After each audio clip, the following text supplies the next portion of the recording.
चलो यार, आज हमारा 6 फरवरी हो गया ना। तो आज का करंट अफेयर देखो, पहला टॉपिक आया है हमारा स्टार्टअप रिकॉग्निशन फ्रेमवर्क। स्टार्टअप्स जो इंडिया में सेटअप हो रहे हैं उनको रिकॉग्निशन देने का फ्रेमवर्क क्या है वो हम देखेंगे इस आर्टिकल में। और ये अभी न्यूज़ में क्यों आया है, क्योंकि जो रिकॉग्निशन देने का फ्रेमवर्क है ना उसमें कुछ चेंज किए गए हैं, फ्रेमवर्क रिवाइज हुआ है, इसलिए ये टॉपिक न्यूज़ में आया है। तो क्या क्या नई बातें बोली गई हैं वो सब तुमको भी हम बता देंगे। पहले ये देखो, इंडिया में स्टार्टअप रिकॉग्निशन फ्रेमवर्क चल रहा है। क्यों चल रहा है? टू रिकॉग्नाइज स्टार्टअप्स जितने भी सेटअप हो रहे हैं उनको कैसे रिकॉग्निशन देना है, किन को देना है, ये सब चीज़ के रिगार्डिंग ये फ्रेमवर्क लाया गया है। अब ये रिकॉग्निशन करती कौन है, देती कौन है? तो department of promotion of industries and internal trade, DPIIT वाली जो डिपार्टमेंट है ना, वो इसका रिकॉग्निशन करती है। तो अभी जो फ्रेमवर्क रिवाइज हुआ है उसमें बातें क्या क्या बोली गई हैं। तो एक तो रिवीजन हुआ है कि टर्नओवर थ्रेशोल्ड को इन्हेंस कर दिया गया है। पहले था कि कोई भी स्टार्टअप रिकॉग्नाइज होगा ना तो उसका एनुअल टर्नओवर 100 करोड़ से ज़्यादा नहीं होना चाहिए। मतलब एनुअल उसकी कमाई 100 करोड़ से ज़्यादा की नहीं होनी चाहिए, लेकिन इस टर्नओवर को इन्हेंस कर दिया गया है, 100 से 200 करोड़ कर दिया गया है अभी रिवीजन में। ठीक, तो अब पूछेगा तो 200 करोड़ लगाना। फिर से एक dedicated deep tech startup category launch करने की बात कही गई है। देखो, आज के टाइम पे आर्टिफिशियल इंटेलिजेंस, डीप टेक्नोलॉजीज, मतलब जो जितना भी टेक्नोलॉजिकल अपग्रेडेशन हम बढ़ रहे हैं, टेक्नोलॉजी का रोल बहुत ज़्यादा इन्हेंस हो गया है। तो उस बढ़ते हुए रोल को देखते हुए एक अलग से कैटेगरी बना दी गई है जो डीप टेक्नोलॉजी स्टार्टअप होंगे, जो डीप टेक स्टार्टअप होंगे, जो बड़े बड़े AI के स्टार्टअप होंगे, जो अलग अलग साइबर सिक्योरिटी के स्टार्टअप होंगे, उनको हम इस डीप टेक स्टार्टअप वाले कैटेगरी में डालेंगे। तो दूसरा फ्रेमवर्क में ये बताया गया पॉइंट कि एक डेडिकेटेड स्टार्टअप इकोसिस्टम लेकर आ जाओ जो जिसमें सिर्फ हम जो टेक्नोलॉजी वाले, डीप टेक्नोलॉजी वाले स्टार्टअप्स हैं, इंडस्ट्रीज़ हैं, उनको सेटअप करेंगे ताकि मिक्सिंग ना हो जाए। और इनके लिए एज लिमिट क्या बताई गई है? एज लिमिट मतलब जब से ये रजिस्टर्ड हुए हैं तब से। तो इनके लिए एज लिमिट 10 से 20 साल की रखी गई है। सपोज़ आज ये रजिस्टर्ड हुए तो कब तक इनकी लाइफ होगी? सपोज 20 साल ये इंडस्ट्री रही तो 20 साल तक वाली कोई भी इंडस्ट्री है तो उनको इसमें ऐड कर लिया जाएगा। मतलब इनके लिए एज लिमिट 10 से 20 साल रखी गई है। फिर से समझो, हम एक आर्टिफिशियल इंटेलिजेंस की एक स्टार्टअप बना दिए। ठीक, स्टार्टअप बना दिए। मेरा स्टार्टअप आज रजिस्टर्ड हुआ है 7 फरवरी 2026 से। तो मान लो अगर ये 20 साल चला तो 2046 तक ये चलेगा। ठीक, अब हमको मेरा ये डीप टेक वाला AI है ना, डीप टेक्नोलॉजी वाला स्टार्टअप है ना, तो इसको किस कैटेगरी में डालेंगे? इस वाले में, क्योंकि एक डेडिकेटेड हम स्पेशल कैटेगरी ही लेकर आ गए हैं आर्टिफिशियल इंटेलिजेंस के लिए। अब मेरी फैक्ट्री यहाँ पे सेटअप हुई हुई है, 40 साल 20 साल तक ये चली है, 2046 तक। तो हमको ये, अगर मेरा डीप टेक AI वाला इकोसिस्टम है तो हमको रिकॉग्निशन कब मिलेगा? 2036 में मिलेगा। क्यों? क्योंकि वहाँ पे मेरी एज लिमिट 10 साल हो गई रहेगी।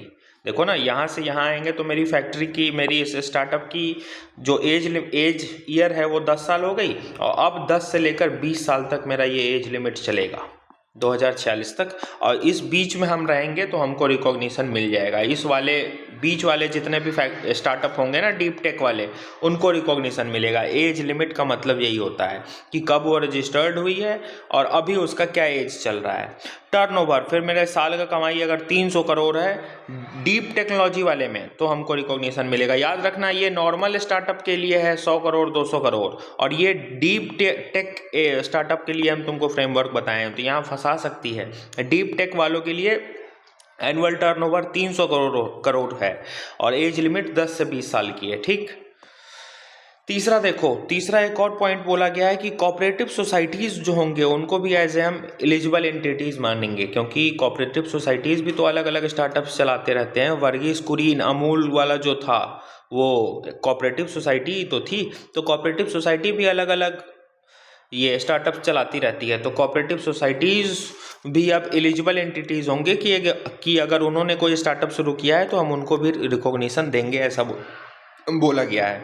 अब इंडिया में रिकॉग्निशन कौन दे रहा है? तो IIT दे रही है, तुमको हम पहले ही बताए हैं। एलिजिबिलिटी क्राइटेरिया क्या है, तो ये टाइम टू टाइम डिसाइड होते रहता है, कोई फिक्स नहीं है। अभी जो है रिवाइज हुआ है वो तीनों तुमको हम ऊपर बता दिए, यहाँ बता भी दे रहे हैं कि बेसिक क्राइटेरिया होते क्या हैं। पहला क्राइटेरिया तो ये है नॉट मोर देन 10 साल एज। अगर फैक्ट्री आज सेट हुई है और मान लो आज सेट हुई है 2026 7 फरवरी को, तो इसका 10 साल पूरा कब होगा? 2036 में इसका 10 साल पूरा होगा 7 फरवरी को। 7 फरवरी 2036 को 10 साल पूरा होगा। तो नॉर्मल स्टार्टअप अगर है ना तो इसी बीच रिकॉग्निशन कर देना है। 10 साल से ज़्यादा हो गया तब नहीं मिलेगा।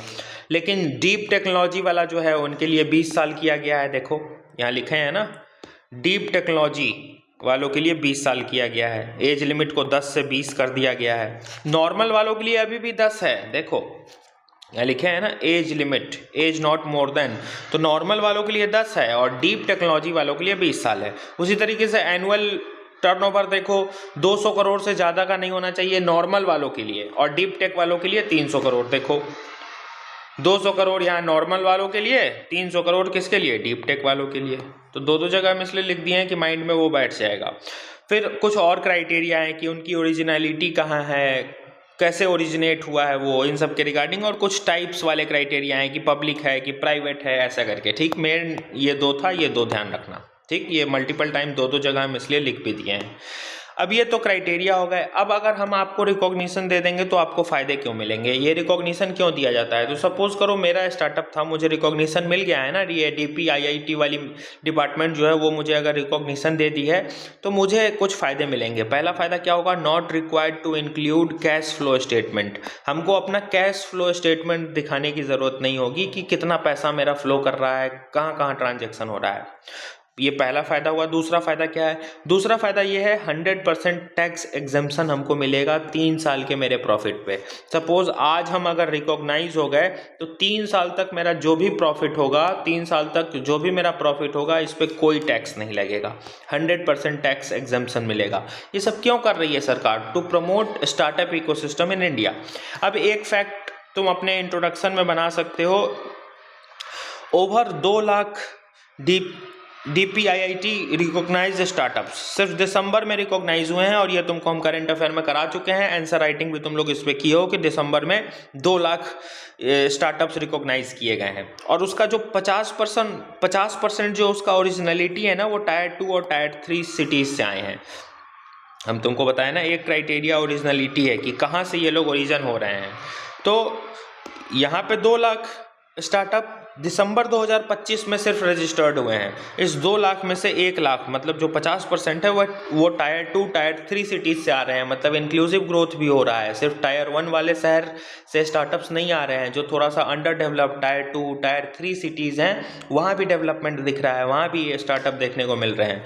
तो ये इंक्लूसिव ग्रोथ के भी आंसर में हम इस डाटा का लिंक कर सकते हैं, और स्टार्टअप इंफ्रास्ट्रक्चर इकोसिस्टम में तो कर ही सकते हैं। ऑल्दो ये फैक्ट तुमको हम पहले बता चुके हैं, बस यहाँ पे लिंक करा दिए हैं क्योंकि ये स्टार्टअप से रिगार्डिंग ये पूरा न्यूज़ था। कुछ नहीं है, बस फ्रेमवर्क इनहैंस किया गया है। स्टार्टअप को रिकॉग्निशन देना कैसे है, उस देने के फ्रेमवर्क को रिवाइज किया गया है। क्या रिवीजन है तुमको हम बता दिए, रिकॉग्निशन देने के फ़ायदे क्या हैं वो बता दिए। ठीक, joint comprehensive plan of action, यार जब से ये हम तैयारी शुरू किए हैं ना, तब से ये न्यूज़ में बना रहता है, क्योंकि ईरान हमेशा कॉन्फ्लिक्ट वाले चीज़ में फंसा रहता है, ईरान और इजराइल। देखो कहानी ऐसी है ना कि 2011, 12, 13 के टाइम पे ना ईरान बनाने की कोशिश कर रहा था न्यूक्लियर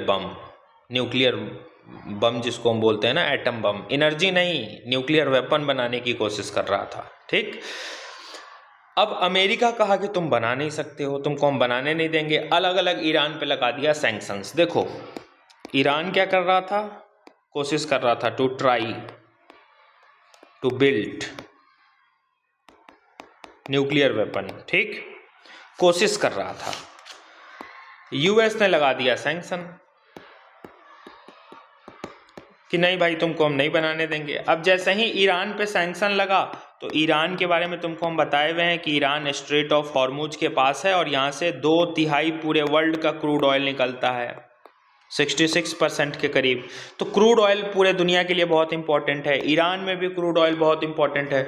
तो जैसे ही यूएस ने सैंक्शन लगाया ईरान पे, देखो ईरान पे था ना सैंक्शन लगा हुआ,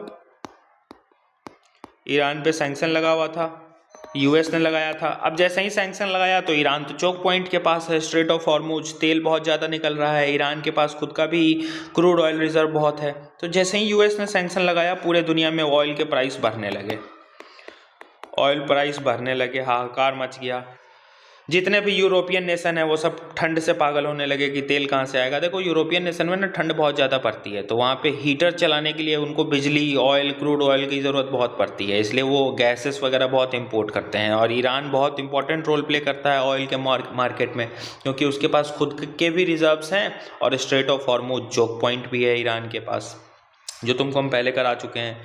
तो ऑयल का प्राइस बढ़ा जैसे ही ईरान पे सैंक्शन लगे।